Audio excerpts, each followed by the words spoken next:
Hello বন্ধুরা, welcome to my channel. এই মাসে অর্থাৎ এই তাল পাকার সময়ে তোমরা কিন্তু বাজারে মাঠে তাল পাকা পেয়ে যাবে। আর এই সময়ে তালের পিঠে বানাবো না তা কি হতে পারে? তা আজকে নিয়ে চলে এসেছি তোমাদের সামনে তালের পিঠের রেসিপি, বা বলতে পারো তাল বড়ার রেসিপি। আর এটা খুব সহজ পদ্ধতিতে এবং বানিয়ে দেখাবো, এবং এত নরম তুলতুলে হবে যে তোমরা খেয়েই বুঝতে পারবে। আর এটা কিন্তু অনেক দিন সংরক্ষণ করতে পারবে বন্ধুরা। তো চলো, ভিডিওটা কিন্তু তোমরা লাস্ট পর্যন্ত দেখো, তাহলে অবশ্যই বুঝতে পারবে। পিঠে বানানোর জন্য প্রথমে যেটা লাগবে সেটা হচ্ছে পাকা তাল। তো এখানে একদম কালো কুচকুচিয়ে একদম পাকা তাল নিয়ে নিয়েছি, এবং এই তালটাকে আমরা কিন্তু ছাড়িয়ে নিব। ভালোভাবে হাত দিয়ে এইভাবে ভাগ করে ছাড়িয়ে নিতে হবে আটিগুলোকে। এবার আটির ওপরে যে খোসাগুলো রয়েছে সেগুলো কিন্তু হাত দিয়ে ভালো করে ছাড়িয়ে নিতে হবে। এভাবে দেখো,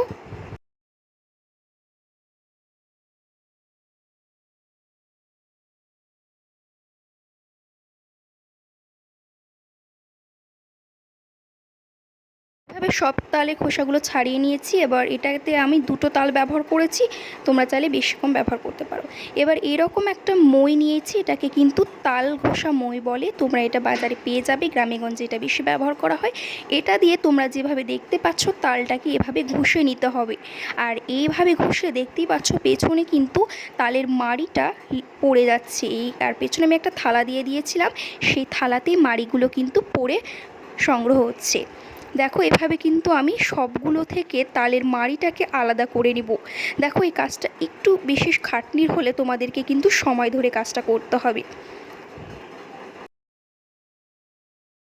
এর আঠি থেকে মাড়িগুলো আলাদা করে নিয়েছি, দেখতে পাচ্ছ এখানে আমার দুটো তালে এক থালার মতন হয়ে গেছে।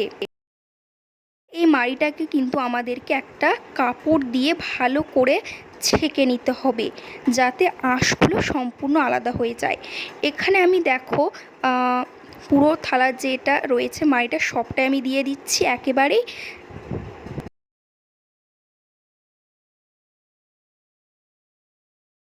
এখানে আমি কিন্তু নেটের কাপড় ব্যবহার করছি, তোমরা গেলে সুতির কাপড় দিয়েও করতে পারো। ঠিক আছে, এবার দেখো এভাবে ভালো করে আমি যে মাড়িটাকে আছে সেটাকে আমি আঁশ থেকে আলাদা করে নিয়ে নেব। দেখো, আঁশগুলো থাকলে কিন্তু খেতে ভালো লাগে না, তাই আঁশটাকে আলাদা করে নিলে বেশি ভালো হয়।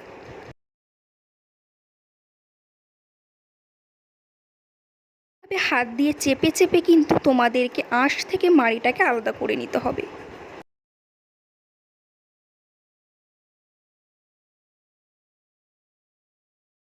মাড়িটা কিন্তু আলাদা হয়ে গেছে, তোমাদেরকে আমি দেখিয়ে দিচ্ছি যে কাপড়ে কতটুকু আঁশ রয়ে গেছে। দেখো, এগুলো থাকলে কিন্তু খারাপ লাগতো খেতে।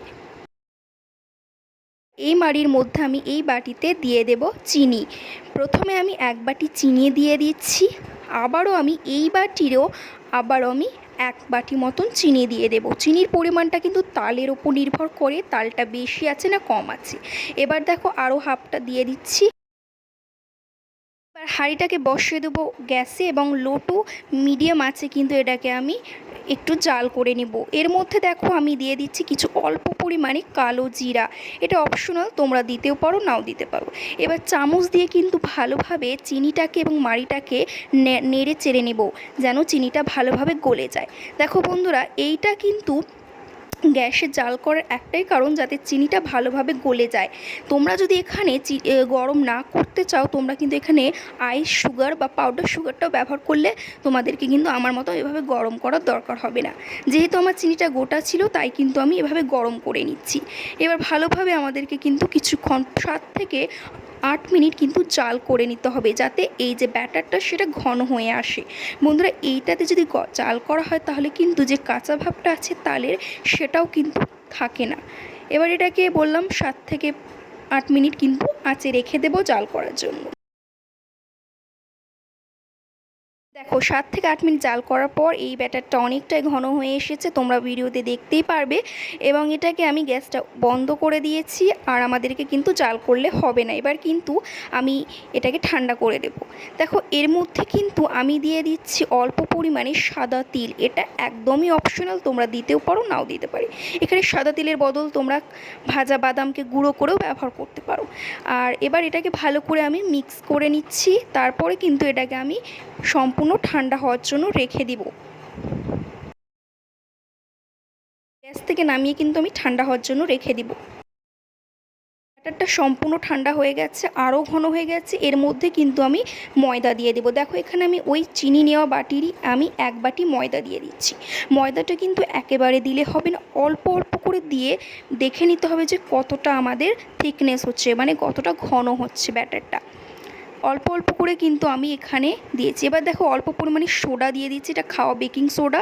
এটা জাস্ট সামান্য দিতে হবে, এতে কিন্তু এটা একটু ফোলা হয়। আবারও কিন্তু আমি ওই বাটিরই 1 বাটি দিয়ে দিচ্ছি, করে মিক্স করে নিচ্ছি। দেখো ব্যাটারটা হয়নি, তাই আমি আরও 1 বাটি দিয়ে দিলাম। যতক্ষণ না ব্যাটারটা পারফেক্টলি হচ্ছে ততক্ষণ তোমাদেরকে ময়দাটা দিয়ে নিতে হবে। দেখো আমি এখানে আর একটা লাস্ট বাটি দিয়ে দিচ্ছি। আমার এটা নিয়ে টোটাল 4 বাটি দেওয়া হয়ে গেছে। তাহলে বুঝতেই পারছো, এই দেখো কত সুন্দর ব্যাটারটা এখন কিন্তু পারফেক্টলি তৈরি হয়ে গেছে। এভাবে হাত দিয়ে দেখো ফেললে কিন্তু হয়ে যাচ্ছে। এখানে কড়াই আমি দিয়ে দেব তেল, এবং এটাকে আমি একদম হাই ফ্লেমে গরম করতে রেখে দেব। কিন্তু তেলটা যখন হাই ফ্লেমে গরম হয়ে যাবে তখন এই যে হাতে জল লাগিয়ে আমরা এই ব্যাটারটাকে এভাবে গোল করে, এভাবে দেখো গোল গোল করে আমি কিন্তু কড়াইয়ের মধ্যে গরম গরম তেলে কিন্তু দিয়ে দিতে হবে, ঠিক আছে। দেখো এভাবে খুব একটা গোল না করলে হবে। দেখো আমি তেলের মধ্যে এবার ছেড়ে দিচ্ছি। এভাবে আমি কিন্তু সবগুলোকে আমি তেলের মধ্যে ছেড়ে দেব। এটা কিন্তু একটু সময় লাগলেও তোমাদেরকে করে নিতে হবে।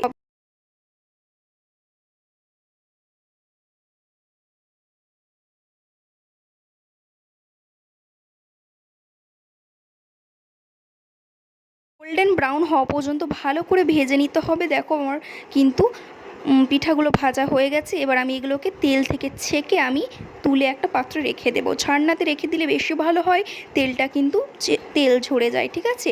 দেখো পারফেক্টলি কিন্তু তৈরি হয়ে গেছে। তো দেখো বন্ধুরা কত পারফেক্টলি এবং কত তাড়াতাড়ি আমি সহজ পদ্ধতিতে বানিয়ে ফেললাম তালের পিঠা বা তালের বড়া। এবং এটা কিন্তু খেতে খুবই সুন্দর হয়েছে, একদম নরম তুলতুলে হয়েছে আর ফোলাও হয়েছে। আমি তোমাদেরকে কিন্তু একটা ভেঙে দেখাচ্ছি, তাহলে তোমরা বুঝতেই পারবে যে এটা কতটা নরম হয়েছে। দেখো হাত দিয়ে কিন্তু চিপলেই এটা ঢুকে যাচ্ছে। তো বন্ধুরা এটাই ছিল আজকের আমার রেসিপি। আর এই তালের সময় অবশ্যই তোমরা এই রেসিপিটা ট্রাই করো, তাহলে তোমাদেরকে ভালো লাগবে। তো বাই বন্ধুরা, আবার নিয়ে আসবো নতুন নতুন ভিডিও। যদি ভালো লাগে তো লাইক করে চ্যানেলটাকে সাবস্ক্রাইব করে দেবে। ধন্যবাদ।